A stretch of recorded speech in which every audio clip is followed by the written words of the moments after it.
سیګریټ نسوارو څه حکم دی که نسوارو چولو د پر مسجد نه بار لاړو اعتکاف مات دی یا سیګریټ څکولو د پر اعتکاف نه بار لاړو بیا مات دی نه سیګریټي سړي ته خو اول دا حکم دی چې د سیګریټ پرېږده یو ګنده شیز دی پیسې یې ضایع کوي صحت ځان ته خرابوي څه ضرورت دی خو که بیا ډېر مجبوري دي چې سیګریټو نه بغیر زما کار نه کېږي نو فقها ورته دا لیکلي چې دا به لاړ شي لیټرین ته هلته به تشو موتیاسو ډکو موتیاسو ته کیني غا نه کوي سیګریټ ته څه کوي ولې ښه کار دی ښه ځای کې دی کوي صحیح ده که نه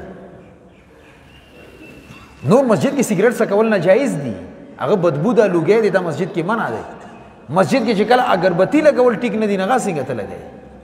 اګربتي په باره کې علماو دا لیکلي چې بار طرف ته ولګوه چې هغې خوشبو صرف دننه راځي لالټین په باره کې فقهاو دا لیکلي چې شیشه به ولګوي لالټین بار کې ده او شیشه پرېږده چې رڼا دننه راځي نور به لالټین بار وي ولې چې د خاورو تیلو کمه بدبو ده دا مسجد ته نه راځي مسجد دومره تقدس دی او تا پکې چیلم راوړي سیګریټ ته لګولي دمونه وایي خیر خو دی څه اجره خو نه ده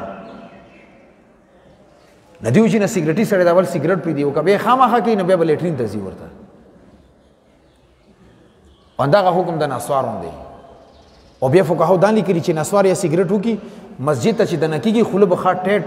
مسواک ته وکړي یا د ټوتپیسټ یا برش یې څه وي ولې صفا خولې سره به مسجد ته راځي چې کم سړی پیاز یا اوږه وخوري هغې نه منع د پیغمبر فرمایي چې مسجد ته مه راځي